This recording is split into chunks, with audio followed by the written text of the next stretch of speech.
All right, so tonight we're going to be talking about the Dawes Act, tribal allotments, the land claims and theft of land claims that took place in the early 1900s up until around 1940. So that's the topic. Go ahead and switch it to the next one. Okay, so this is a map of Indian Territory in 1884. After the Civil War, the 5 tribes had to give up a lot of their land in the West for the settlement of other tribes that came down from other parts of the United States. The Sac and Fox, the Potawatomi, the Comanche, Apaches, Kiowas, Cheyenne, Wichitas, the Poncas, the Nez Perce, the Pawnee.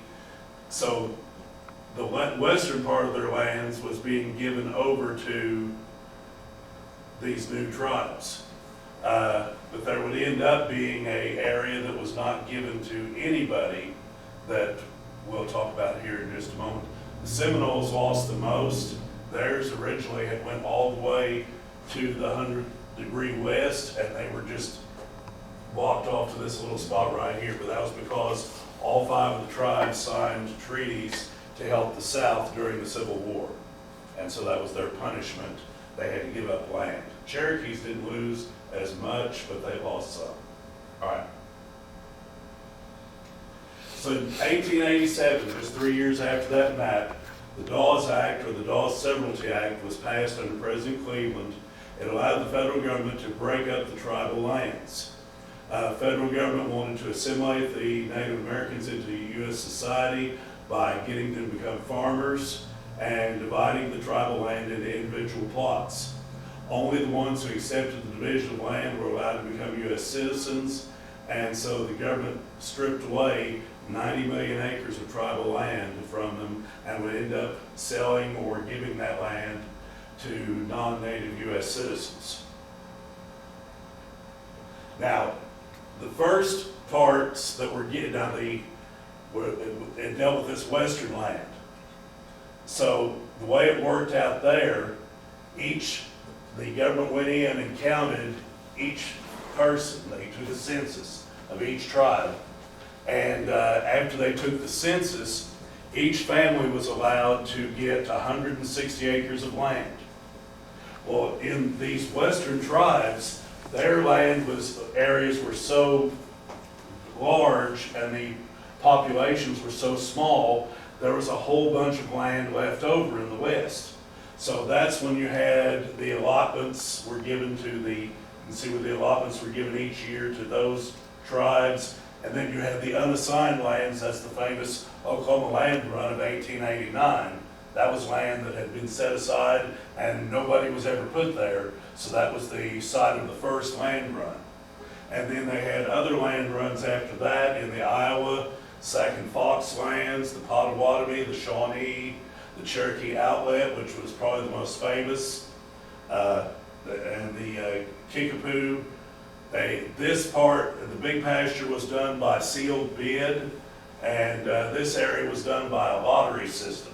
You put in, if they drew your number out, you got land, but this was after the land had been given to the tribal members and their families as a place to live. Now, notice the 5 tribes and those 7 little tribes up in the northeast corner were not affected by any of this. This 1887 version of the Dawes Act was not extended to the 5 tribes or the 7 northeastern tribes at that time. Okay, go ahead. There's a painting of the 1889 land run taken from a photograph that was taken at the time after they fired the gun. So that was the first land run in Oklahoma. Well, I have a question. Yes. So how many of these tribes were native? The only tribes that were actually native to what is now Oklahoma were the Wichita and the Quapaw, way up there in the far northeast. Those are the only 2 tribes that were actually native Oklahoma tribes that were part of this. The Kiowa would venture in here now and then. The Comanche, the Apache, they came from the plains and over. The Tonkawa had come up from Texas. The Osage came down from Missouri. The Sac and Fox were from Iowa and Illinois. The Iowa tribe, of course, from Iowa. The Kickapoo were from Texas. The Potawatomi and Shawnee were from the Ohio Valley. The Oto and Missouri were from Missouri. The Pawnee were from Nebraska. The Tonkawa came from Texas. The Peoria were from Illinois. The Kaw were from Kansas. And the ones you saw, there was one that was up there earlier, the Nez Perce. They weren't here very long. They came from the Pacific Northwest, where it's never hot and rains all the time. And they brought them down, as Chief Joseph's people, and they brought them down in the middle of the summer. And they could not handle it. About a third of their people died, and they sent them back to the Pacific Northwest, or they would have died out completely. So all these non-native tribes were all forced? Yeah. Most of these came in as a result of the Treaty of Medicine Lodge Creek of 1867. That's when they agreed to start coming to reservations in Oklahoma. Okay. There's the land run again. All right, the 5 civilized tribes, as they were called, were not included at the beginning of the Dawes Act. The Cherokee, Chickasaw, Choctaw, Muskogee Creek, and Seminole tribes were placed in the separate Indian Territory to the east. Before the Dawes Act, everything here was Indian Territory. But when the Dawes Act passed, the west side became Oklahoma Territory and the east side became Indian Territory. They had individual treaties with the government dating back to right after the Revolution.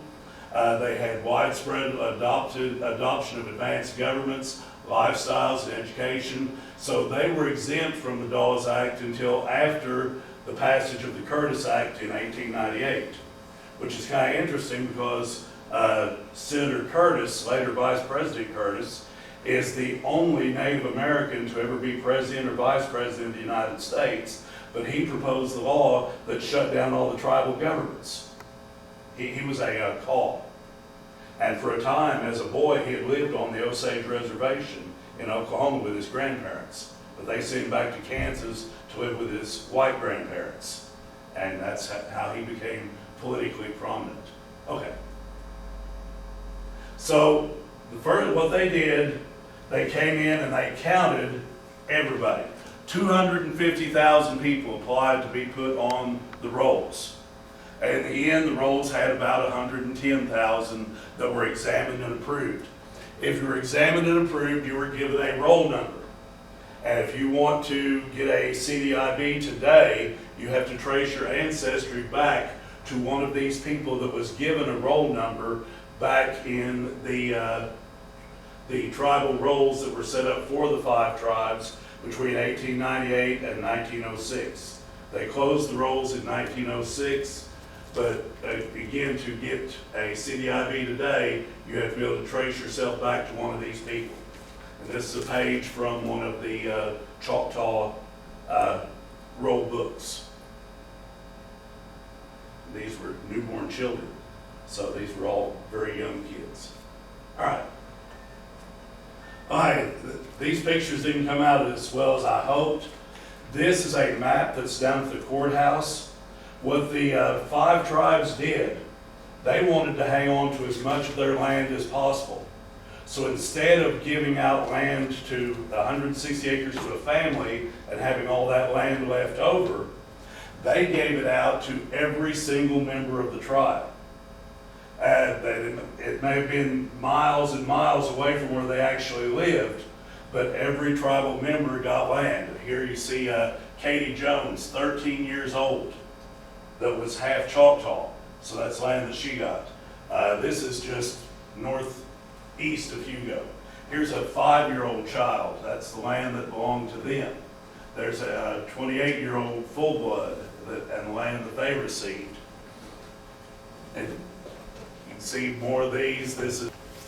But they have a very, very large map. It's about the size of this screen down there at the courthouse, where you could go and look and see all the land that was given in Choctaw County at the time of the allotments. And the idea was they wanted to give out as much land as possible. The only lands that were left over were cemeteries, public buildings, right-of-way for railroads. There was some coal property that the Choctaws held on to try and sell it and make money. And a lot of timberland in McCurtain County was held onto by the Choctaws so that they could lease out the timber cutting. But by and large, they tried to give out the land. Now here's one, a 6-year-old kid that was 1/32nd Choctaw got a piece of land. So the land, you know, it was very patchwork. How much you got sometimes depended on how much tribal you were. The freedmen, the people who had been the descendants of the people who had been owned by the 5 tribes also got land, and they got the land was allotted to them just as fairly as it was to the tribal people. So that was very forward thinking on the part of the 5 tribes. Okay. But then comes the stealing, grafting as it was called. This is a article from National Magazine, talked about how people were already moving in and trying to steal land from the tribal people. I couldn't get this big enough where I could read the article, but it's just an example that people across the nation knew what was going on. And something needed to be done and not enough was done. Okay. Some of the things that the grafters would use, they would, death claims. They would find very old, very sick people and get them to sign a piece of paper that says, when you die, I get your land. Because a lot of the land was restricted. It couldn't be sold or transferred for a number of years, especially if you were full blood or half blood or more. If you were a lot less, the land had fewer restrictions. So there was always a question about restricted land and unrestricted land. The guardianships, we'll talk a lot about those here in a moment. Politics, when I was studying this, I didn't know politics played such a big role. Yeah, I knew it was a bad thing, but I didn't know that the political aspect. At the time that Oklahoma became a state, the Congress and the presidency were controlled by the Republican Party. But our governor and most of our state officers were Democrats. So the people here wanted to take control away from the people in Washington, and the people in Washington wanted to hold on to the control from the people here because they didn't trust the people here to do things the right way. Plus, everybody had buddies that they wanted to give some kind of special job to and to be in charge of something. So politics played a terrible role. Unknown land, many of the people that were assigned land didn't even know where their land was.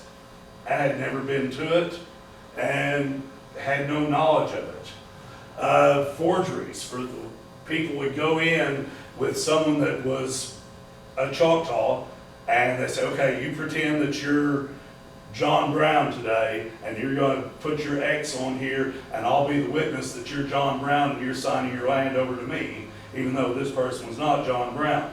But John Brown didn't know where his land was, so a lot of forgeries happened. Some of the tribal people refused to accept the land. When they got their letters telling them where their land was, they just sent the letters back and said, no, I don't believe in this. This is not our way, and I'm not going to accept this land. There was a group among the Muskogee Creek called the Snakes that were very much opposed to all of this. The Nighthawks among the Cherokees were very much opposed to it. So some of these groups did not want their land. Yeah. Is that because their culture was communal? Yes, that's because their culture was the land belonged to everybody. The land doesn't belong to people. This land can't belong to me, so I don't want a piece of paper that tells me it does. So yeah, that was a big cultural thing. The state and federal, again, I mentioned that.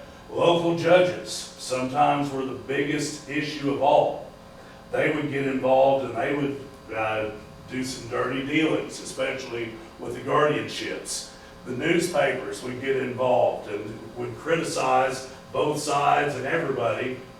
The laws would change all the time. But the biggest problem was the guardians and professional guardians. These were people that would go to a judge and have a tribal person or the descendant of a freedman declared incompetent and unable to handle their affairs. Or if they were children, they'd have them declared orphans, whether they were orphans or not. And the judge would appoint them to be guardians over these people and their lands, and then they would rent out or lease out their land and keep their fee, which was usually around 25% or more, or sometimes a lot more. But we'll talk more about the professional guardians here with this next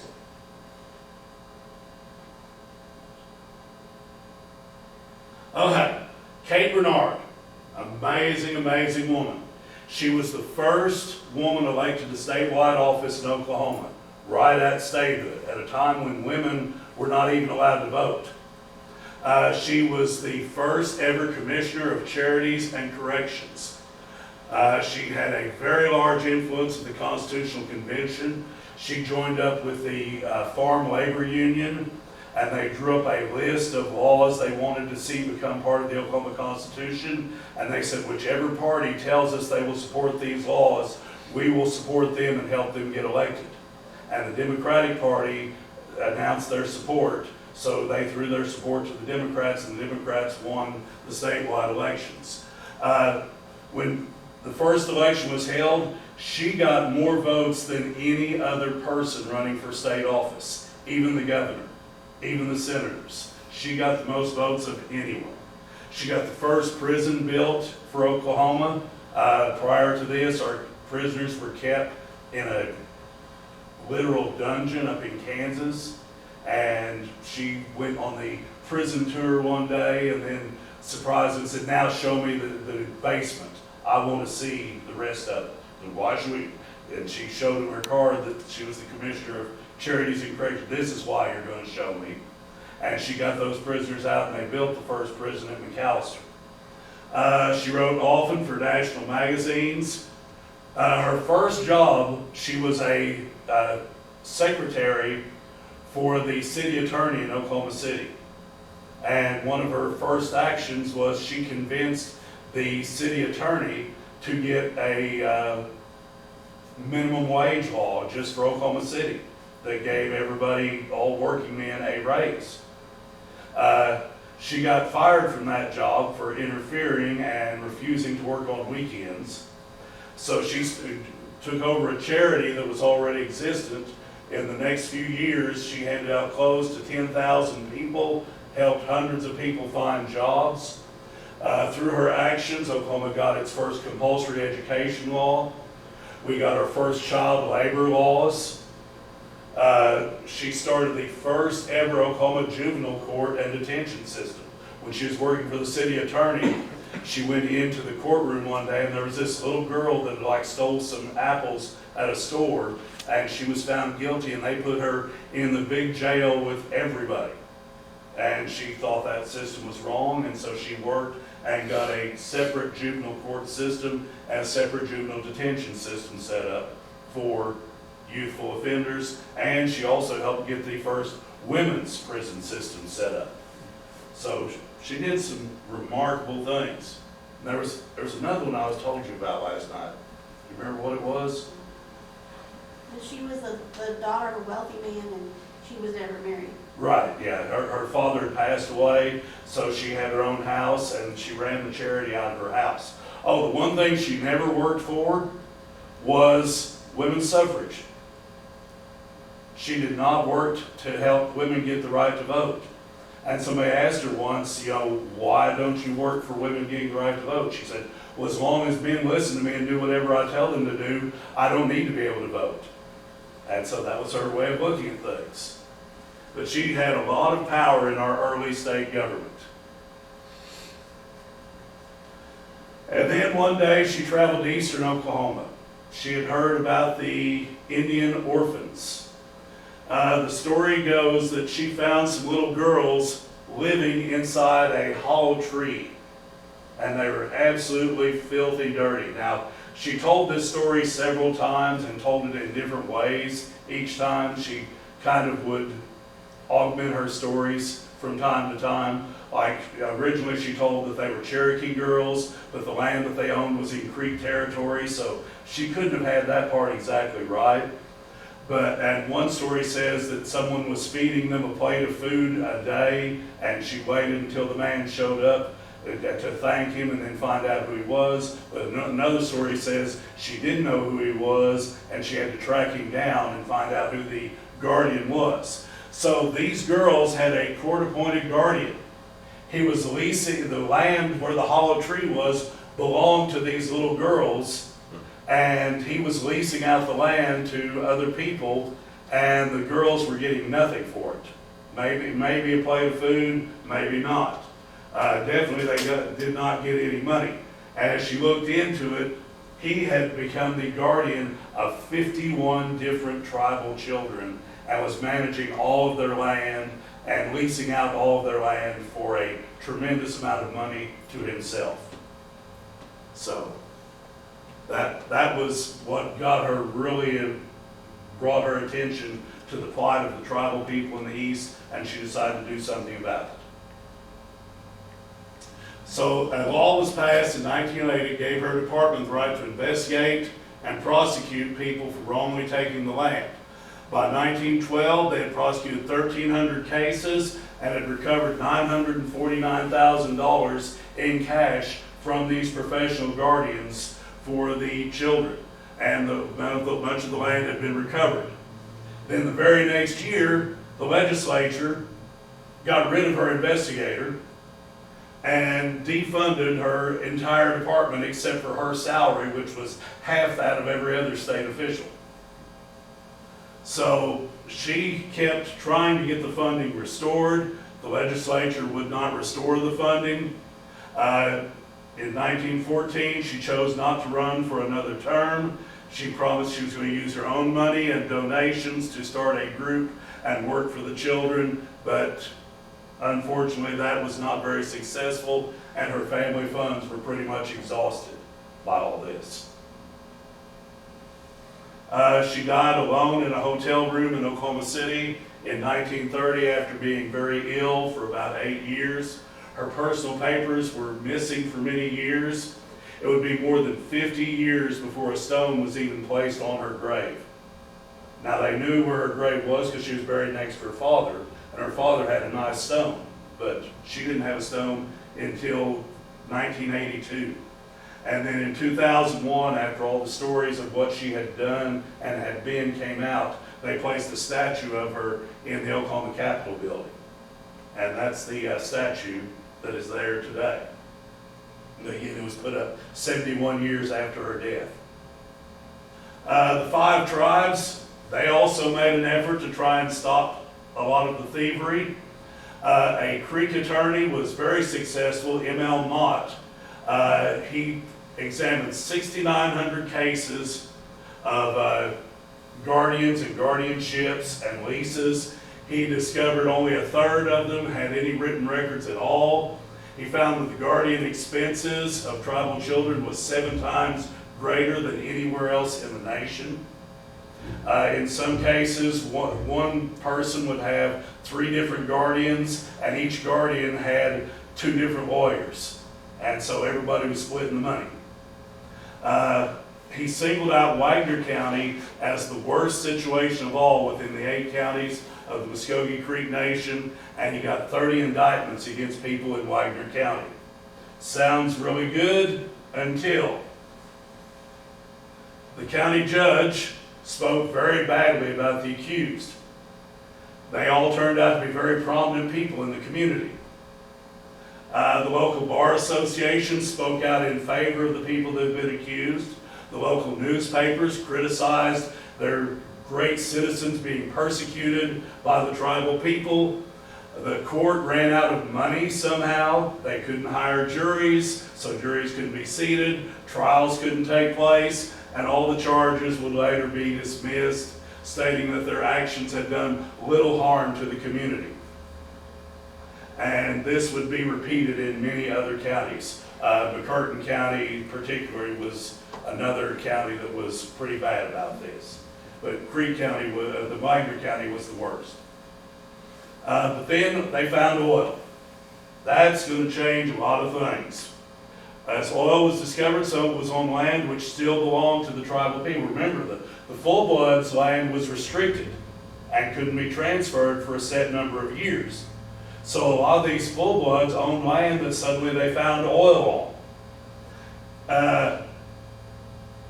And there were freedmen. The oil was found on land that belonged to them. And so they were owed royalties. Some royalties were paid to these landowners. In one case, there was a guy, Tommy Atkins was his name. It was determined that he was the owner of a piece of land. Nobody could find him. And the oil company said, well, we've got this money that we need to give to Tommy Atkins because the land belongs to him. Well, 5 living people showed up claiming to be Tommy Atkins. 3 mothers of deceased people that said they were all Tommy Atkins showed up. It's not even sure a Tommy Atkins ever existed. All claimed to be the rightful owners. In the end, a Tulsa oil man named Charles Page Boulevard, Sand Springs, named after him, brought in a woman who claimed to have had an illegitimate son named Tommy Atkins who had died, and so through her, he got the rights signed over to drill the oil on her land and pay her the royalties, but the oil company got most of the money, obviously. The most amazing case was the case of Jackson Barnett. He was a full-blood Muskogee Creek living in a shack near Henrietta.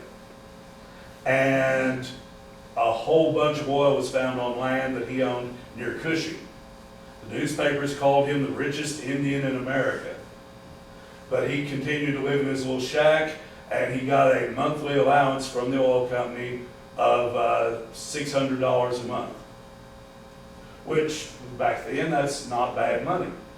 But still, a lot of the money, he had 3 different guardians, and each guardian had lawyers, and they were investing his money for him in very many sundry ways that he may or may not have been aware of.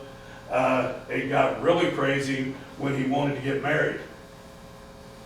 And the oil companies and all of his guardians tried to keep the woman away from him because they were afraid she'd want more money. Well, they snuck off to Kansas and got married. And of course, as soon as they got married, she wanted the allowance increased to $1,250 a month. And eventually they moved to California, it got raised to $6,000 a month. But then when he died, over 1,000 people showed up claiming to be related to him. Pretty much anybody in America named Barnett said, oh yeah, I'm kin to that guy. And the wife actually, one of the guardians got the marriage annulled just before he died. So she got cut out completely.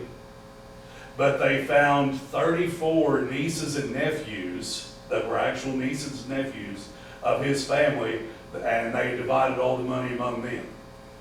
But again, the stories just go over and over, and those were just the 2 most remarkable ones. All right. Angie DeBow. She had written a book that was declared America's greatest history book in the year 1934. It's called The Rise and Fall of the Choctaw Republic. She received a reward from the Dunning School at Harvard, which I can really talk about them, but I don't care to today. But she got a special award for writing the best history book of the year, and it was her doctoral dissertation at OU. OU proudly published the book and made money off of it.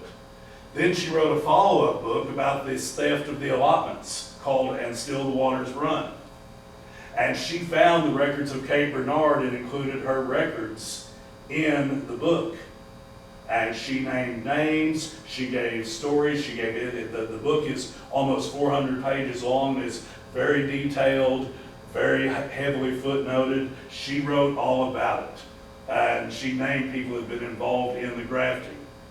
OU would not publish the book. But a former editor at the OU Publishing had moved to Princeton, and he got Princeton to publish her book. So probably the most informative book about the theft of tribal land in Oklahoma was published in New Jersey in 1940. Oh, and after the book was published, she was blacklisted and wasn't allowed to teach at any Oklahoma university the rest of her life. She did become the official librarian at OSU, and she lived to the age of 98 and was, by the end of her life, she was very much celebrated. There's a painting of her in the Capitol. These are the two books that were my main sources. Kate Bernard, Oklahoma's Good Angel, and Angie DeVoe's book, And Still the Waters Run. That is it. Good job. Anybody have any questions? Next word. Anybody have any questions? Well, a couple of footnotes I'll throw in. All right, I go do for it. know when the Osage Indians Yes. got their land in Osage County, they were given the hardest, the rockiest, the Yep. poorest land. They could not do a thing with it. But that's where the oil was. There was a lot, and she made some reference to that in the book, And I but thought not that very was- much because she was focused on the 5 tribes. But she did mention the Osage, and of course they made the movie about that a couple Yeah, of years there's, ago, yeah. about the people who were being murdered. Yeah, well, there's another movie that was made several years Yes, earlier there was. about Yeah. the oil and everything and the Osage. She did make people. reference to it in her book, but she did say that she was not going to go into detail about it because her focus was on what had happened to the 5 My tribes. grandfather worked on the oil wells up there. Really? In Osage County. Yeah. And I know a lot of the Choctaw kids, whenever they were growing up here, they were sent off to schools and not allowed to speak the Choctaw language at home. yeah, there are references to that in her book. A lot of the tribal education had kind of fallen apart around the turn of the century, but they started reviving it around the 1930s. And that, but she did mention how they weren't allowed to practice their culture very much at the tribal schools. Yeah, I did, I'm working on genealogy for a friend of mine that's Choctaw, and her great, I forgot how many greats. Grandfather was, I can't think of his first name right now, but his last name was Wade. He was one of the governors of the Choctaw Nation. I had a student once, I was going over this, and he mentioned that his great-grandmother had went to, what is it, up there by Hartshorn, Jones Academy, Okay, and said every time she said something in Choctaw, they'd whack the back of her hand with a ruler, yeah, you know. yeah. But, anything else?